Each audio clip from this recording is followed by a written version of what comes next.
Revenge is sometimes very good, especially if you get it the way you wanted it to happen. Welcome to today's talk show where we are discussing the issue of revenge. I'm Dr. Moina Atakwa saying stay tuned. The issue of revenge has made waves over time. We hear statements like retaliation, we hear reprisal, we hear revenge. Well, retaliation means responding to harm with similar harm, often impulsive or emotional.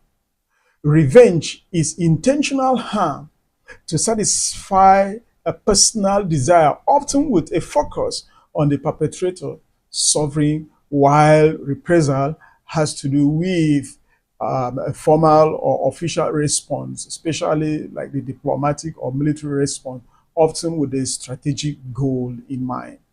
Now, the key difference is retaliation is more reactive, revenge is more intentional.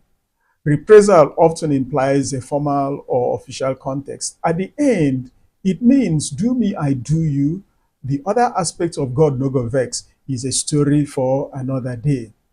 Revenge is sometimes very good, especially if you get it the way you wanted it to happen.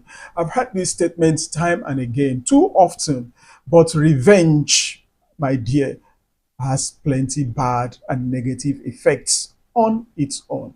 So, in today's topic, part one, we'll be looking at what makes revenge so bad, the downward spiral. Now, let's be honest. We have all fantasized about revenge, that perfect comeback, that poetic justice. But here's the cold truth. Revenge is like drinking a poison and waiting for the other person to get sick. It corrodes you, not them. The mental load you are carrying. Planning and holding on to revenge means you have given yourself, or in fact, you are giving the person who hurts you free rent in your mind. Now, you are stuck in the past, replaying the hurt while you are probably living their life. You become what you hate. Get revenge.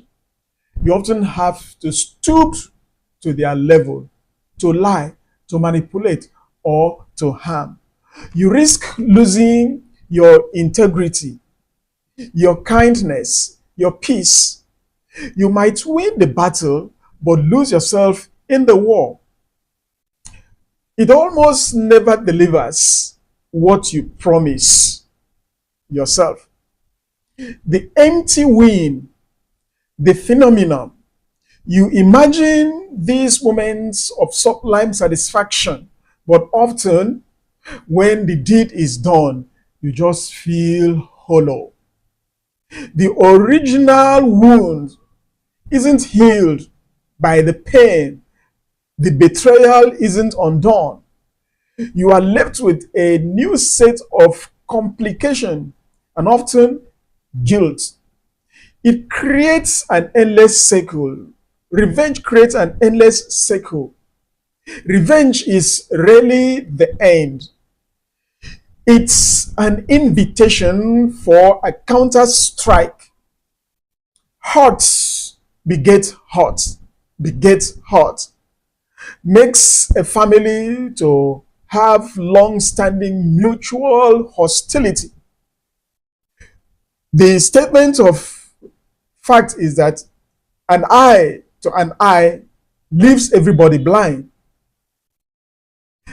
You need to let go, because at the end of the day, the hostility returns back to you. Causes gang violence. That's what revenge does. It causes gang violence. Makes office politics to go very, very wild. It causes you to move from being a victim to being a perpetrator. And the cycle does what? Continues. Revenge blocks true healing.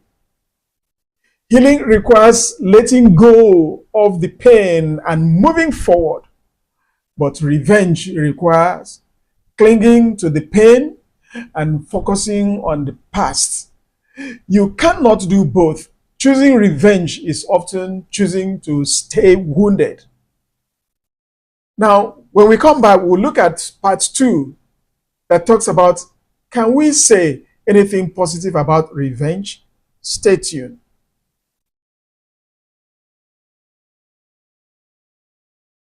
Welcome back to part two. Can we say anything positive about revenge? Now, hold on. Is revenge all bad? Is that feeling entirely useless? I don't think so. The impulse for revenge is not just evil, it is also deeply human. We must admit this. Now, it is a signal. The key is what we do with that signal. It's a signal that comes, but what you do with that signal is the key. One, revenge positive core is a demand for justice. You may not do it, but it's a demand for justice. The core positive of revenge is a demand for justice. The thirst for revenge is, at its root, a crude, raw cry for justice. It is the part of you that screams, what happened to me was wrong. I too, I matter. This should not have happened to me. This should not stand.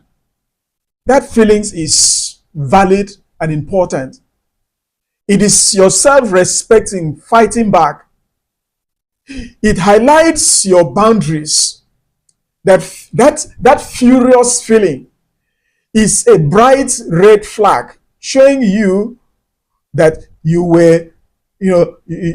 have your own boundaries and that your boundaries sort of have been violated. And because it has been violated, so the urge, the impulse to revenge is always there. Now, pay attention to it.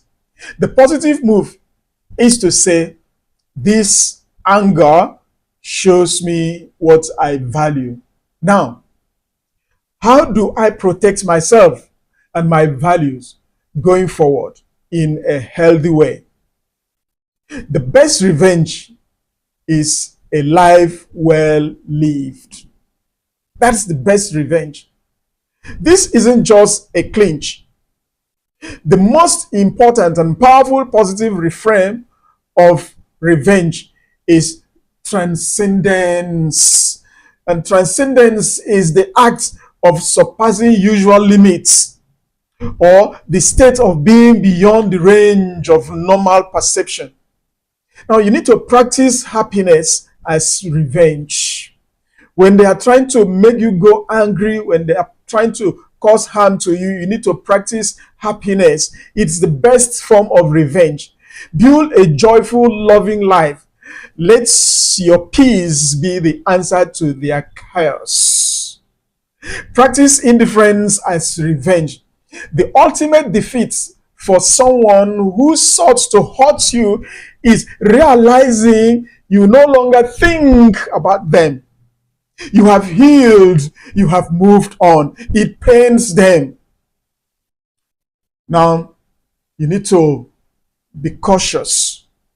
So, here is the takeaway for all of us. The feelings of revenge is not your enemy.